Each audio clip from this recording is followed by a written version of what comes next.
Feeling drained by your business? Is it overgiving? Is it burnout? Is it exhaustion? Today, we are going to explore why you're feeling drained and what you can do about it without having to give more. Hey everyone, this is Acacia Thornton, the CEO, legal coach, longtime business advisor, and attorney, here to answer your questions live while also telling you real client stories. Like, what is everyone dealing with out there and what we're doing to solve it? And this is the Aligned Business Series, where we go live 3 times a week answering your questions. So find your chat button. If you haven't found it yet, I will definitely get to all the questions in there a little bit later in today's call, because I first want to go over some things that are really happening out there. Like, let's get real for a second, because overgiving and generosity aren't the same thing. Good customer service is not overgiving, and overgiving doesn't mean that it's about customer service. And something that I see a lot with my clients is the idea of capacity does not mean obligation. Just because you can give your time, just because you can give more of your heart, more of your mental being and space. And what about your resources? Oh, I can give you one more sample, or I can give you one more revision. It all adds up eventually. Because what ends up happening is anytime anything that is something you give to your business, something that makes you money, what makes you money? You make your business money. Here's what is unique about your business. You're what's special about your business. So your headspace, your heart space, your energy. And it's not just what you give to the business, right? You ever think about that client in the shower or that project? You're like, oh my gosh, brilliant idea. Or what do I say during this meeting later today? All of that adds up. It's not just what's on the calendar, what's in the schedule, or hey, the billable hours type of a thing. There's more going on when you're running a business and giving it to your clients. And anything that has value in that, your time, your experience, your heart space, your head space, but also your resources, your team, your G drive, your cloud space, right? Every little thing starts to add up.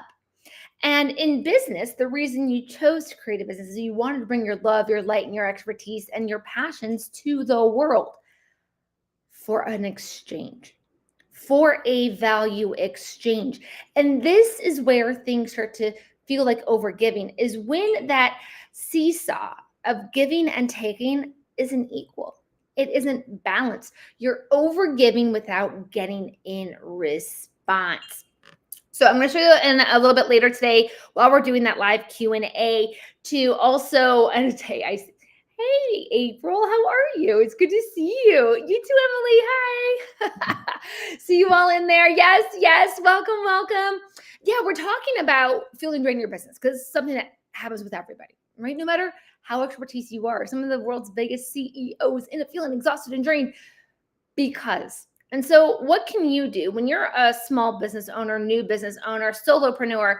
You carry so many different hats, and you're doing so many different things. You're also trying to build them. So what can you do?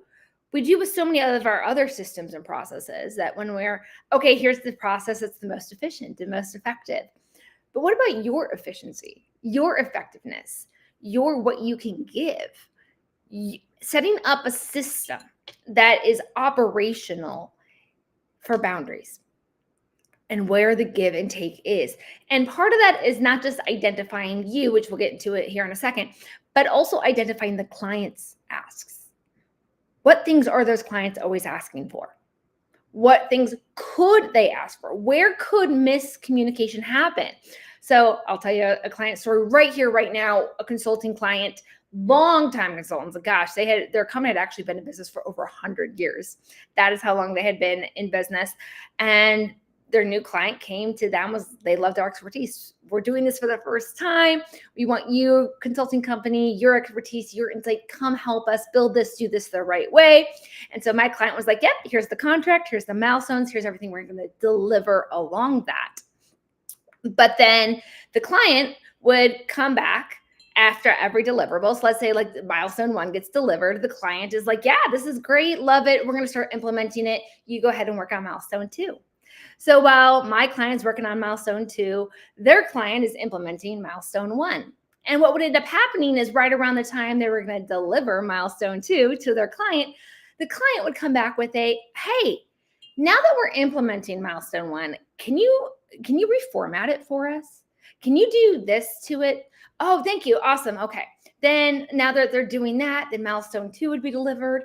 Everyone's good. Everyone's moving forward. But then the client would now be, oh, now the other team needs to fix milestone 1 to be this way. I know you're on milestone 3, but we also need milestone 2 to look like, right? Do you see how this is like, where's the target? Where's done at? And what ended up happening is this whole situation kept going on like this. It's supposed to be about a 2 to 3 month project. That's what my client had billed it at, priced it at, and planned their business planning and other client projects around, only for this to end up going closer to 6 months. And this is when they came to me. They're like, Acacia, we can't get this thing done. We've literally had to say no to other clients because we have to keep giving to this client. And what was wrong from the beginning, right? What went wrong here is everyone thought they had communicated. That's the thing about so many times we feel we have said, here's the milestones, here's the deadlines, here's the deliverables, here's the pricing, the value exchange for this. But then the client also feels they've communicated. We want handholding. We want your expertise. We want these customized as we implement them for the first time. Both sides thought they had said everything that needed to be said. Both sides thought they put everything into the contract that needed to be there. Yet this was happening. Time was dragging on. More asks, more confusion. Nobody got to done. And my client needed to get to done because they were saying no to other business. They were not prepared for this. They were expending time, resources, headspace, heart space, and more. So this is an example where they felt drained and had to overgive, trying to get their client to understand what done looked like. But the client had a different definition of done. So, and I've had other like design clients that do this when if you're a business coach and you're helping somebody build a business, at what point are you done? Is it when you've given the 12 calls, 12 weeks of calls? Is that done? Or is it when you get them to a certain point? You and your client could have different ideas of what is done. So that's one area where we start to feel drained by the business. And what ends up happening here, once you find yourself in these types of scenarios, while you're drained, while you're exhausted, while you're stressed and overworked, while you're trying to figure it out, now you've got to come up with the words, the communication, the inner strength to set the boundary, to hold the boundary. It's not the best time for you to be doing those things. The best time to be doing that was back when you felt 100% you, 100% everything you have to bring. But also when your client is open to saying yes. And that's one of the things that I think a lot of business owners misunderstand about the idea of setting boundaries. Your decision as your job as a business owner is only to decide what boundaries you want and where you want them. It is not your job to communicate them. It is not your job to hold them. It is not your job to decide mid-project. This is your business. You set those boundaries early. So what I started to do with that consulting client to get them to this place is we did two things. One, to get them through what they were going through right now.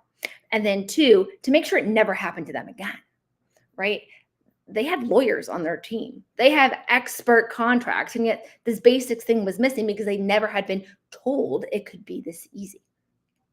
So the first thing we looked at is, what can we do to say done is done, right? We look to that. That's called an acceptance clause. An acceptance clause communicates in your agreements, done is done when this happens, not delivery.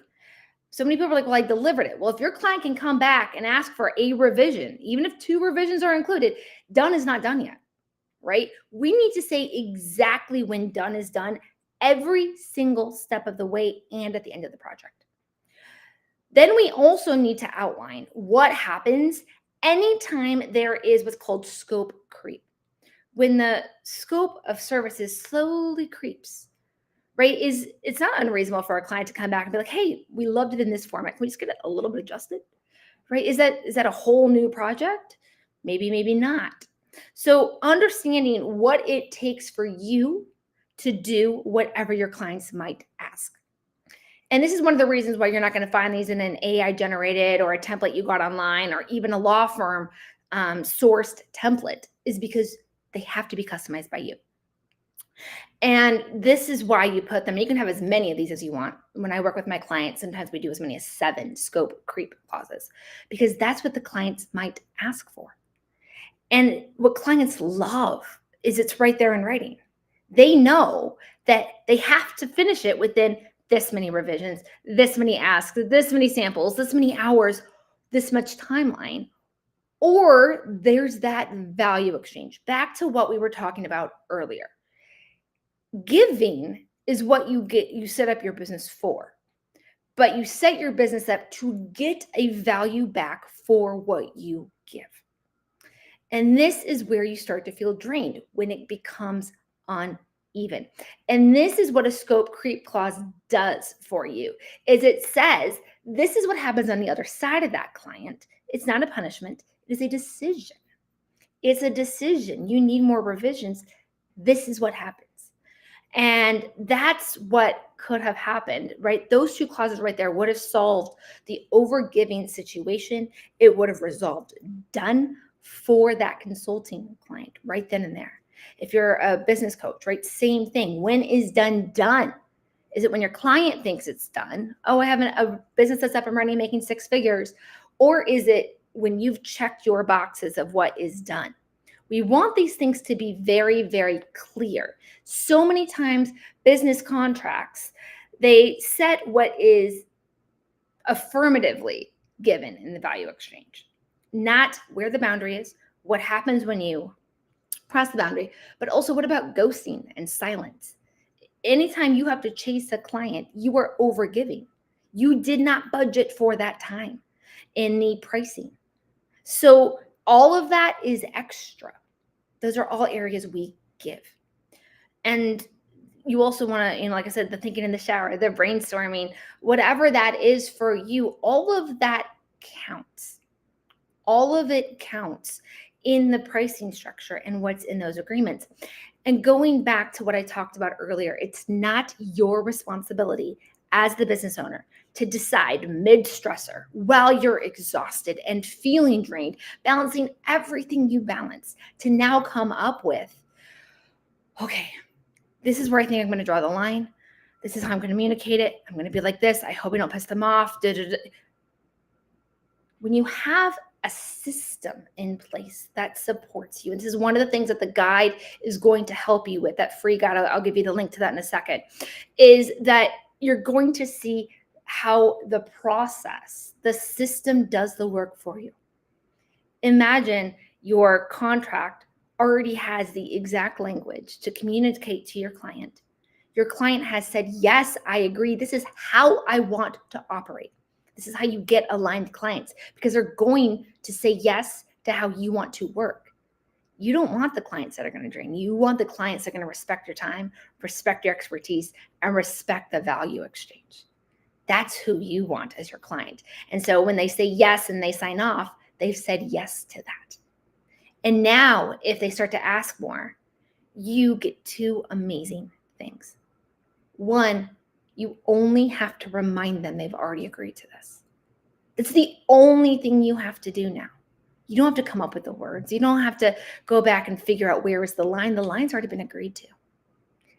And if they decide to cross it, you know you're getting paid for it. You know you're getting paid for it because they have already agreed to pay you for it. They've agreed how they're going to pay you for it. It's all in that agreement. It's not on your weight, your shoulders anymore. So let me put that guide up. And then I like I said, I already see some of your questions coming in, and let me get to that. So the 7 signs you're overgiving free guide right here. It goes through 7 different areas where I see a lot of clients overgiving. It talks about how it's impacting your revenue, where it's happening in your business, some of the root causes and mindset that we're at, and then it debunks those myths for you and starts to show you options and ways that you can resolve these without having to, be in the moment, be stressed out, because the goal is to never be stressed out in the first place. Don't wait until you are stressed out to figure out how to stop being stressed. No, you're not going to be stressed at all to begin with.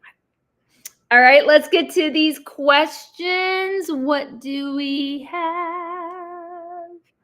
How do I stop overgiving without feeling like I'm being selfish? Okay. So in the beginning of your business, you have decided what people are willing to pay for, right? They're willing to pay for your time, your expertise, your products, so whatever it is that you deliver and give. So maybe it's your creativity, your experience, something you've made. So you've already decided that it's worth something. And that is not selfish. Whenever we give something in the world, we have the right to have value exchanged back for that. Otherwise, you don't have to give it. It's always a choice when we give. So first off, looking at that's why you set your business up. And what I sometimes like to remind my clients is, okay, so why is it that if your client wanted 15 calls instead of 13, in the beginning, you probably would have charged more. Let's say you charge $100 per call. Instead of $1,300, you would have charged $1,500 for the package, right? Cool. So how is it that at the beginning, your time is worth $100 per call, but after the 13 calls, if they want a 14th and a 15th, you're like, I'm just going to give it to them. How did the value of your time and your expertise depreciate? It didn't. It didn't. What's that showing is that your client trusts you. Your client's coming to you, and we love that as business owners. We want them to trust us and come to us and ask us.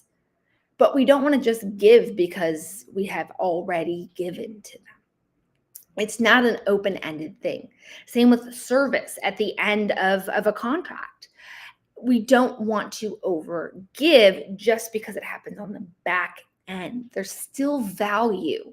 So feeling selfish is more of how your mindset is maybe shifting through that process, or once you have a different type of relationship with your client or something, maybe kind of examine where on the inside it's feeling selfish. Because it's not selfish to ever ask for a value exchange when you give something. When you go to the store, if you want the food off the shelves or that outfit off that hanger, there's a value exchange. If you go to spa services, if you order something online, there's a value exchange. There's nothing selfish about asking for the value of your expertise and your uniqueness. So I would maybe kind of explore that and see what's going on there. Yeah, it's a good question because it's an internal thing. It's not your client. Your client isn't being like, well, I hope they're feeling selfish now, or I want them to feel this way. They keep asking because they like working with you. Yep. How do I tell a client we're done when they haven't sent feedback? Okay, so telling a client you're done. This is another way, an acceptance clause in your agreement. Acceptance clauses, when they're written correctly, will account for a ghosting. You need to know when your projects are done. You can't plan a budget. You can't plan your calendar. You can't bring on new clients. If every project can bleed into Q4, even though you sign them up in Q1, that's not manageable. That's a stressor. That's definitely feeling drained by your business, all right? So an acceptance clause accounts for everything. When they contact you, when they ask for more, when they don't ask for more, if they approve it, and when they ghost you. They don't get to do that, forever. You have a business to run, and we let them know, hey, client, you must respond this way or act this way. I must have this on this timeline. Otherwise, here's the outcome. Here's the consequence, right? And I don't mean consequence as a punishment. If they don't ask for those revisions within 30 days, you're not going to give them to them, next year. I had a client that happened to. She was doing design work, delivered it. Client was like, all good. And she's like, okay, cool. She heard back from them like 6 months later or something later in the year. And they're like, okay, we're ready for our revisions now. And she's like, you had approved it back when I delivered to you earlier this year. And they're like, yeah, but our contract says we get 2 revisions. So the client's under the impression that they've paid for 2 revisions. There was no timeline on that. There was no any of that. So telling your client you're done, the best way to do that is upfront in the contract because then they have agreed to it. Once you have that, though, you can fill the gap. I have a few videos as well as an acceptance clause handbook, a playbook that has exact scripts you can use like in your emails and stuff to kind of build. When you don't have it up front in your contract, you almost have to build it along the way. An email, say, usually when you send the deliverable, hey, I need to hear back by this day, or this is the outcome, and then follow-ups to that. The challenge when it's not in your agreement is that it's not legally enforceable. So you get to use it as guideposts to your client, but it's not legally enforceable. But again, if it's in the contract, it's enforceable and guideposts, and everybody's agreed to it. So it's everyone's on board. Yay. What if the client pushes back? Okay, so let's look at this in 2 different time points, right? Again, up front, if it's in your contract and they've signed it, they've agreed. The client has said yes. And what's really important about agreements is that everyone honor what they've agreed to. You too. If you said you're going to deliver things on a certain deadline or a certain way and a certain quality with certain features or functions, that's important that you follow your half of the agreement. And it's important that they follow their half of the agreement. That's the point of an agreement. We agree that we're going to proceed this way. It's appropriate for everyone to proceed this way. So they don't really get to push back because they've signed it. They've said yes to it. You can also add it to your onboarding. If there's any certain ones, like you don't want to go through every single clause of your contract, although I do know some clients that do that. You want to go through the key ones, and that also helps. So that way, if they have any objections or uncertainties, they can ask up front. But then when it happens later, it comes back to that communication. It comes back to those earlier pieces of communication. It's how it feels when we communicate it, not what we're communicating. If you knew there was a wall or a boundary or, you go beyond this, you have to pay the whole time, you can't suddenly be like, oh, I didn't know that. You've been informed the whole time. But if they hadn't been informed the whole time, if it wasn't in the agreement, you've never said anything, and now you're like, oh, that costs more. Well, that feels different. Even though it's the same outcome, it feels different to the client. There's a whole class or course I took on negotiating tactics, even just negotiating price. How you negotiate has an emotional impact, a subconscious impact on the other side. It's never what you're doing or what that final price is. It's how you went about negotiating it. And it's the same with your clients. If they're pushing back, there was probably something along the way that could have been better communicated, could have been better outlined. And I would start to look at that and look to alleviate that so it doesn't happen in the future. Let's see. I think I saw 2 more, right? Do I need to rewrite my whole contract? Oh, no. No.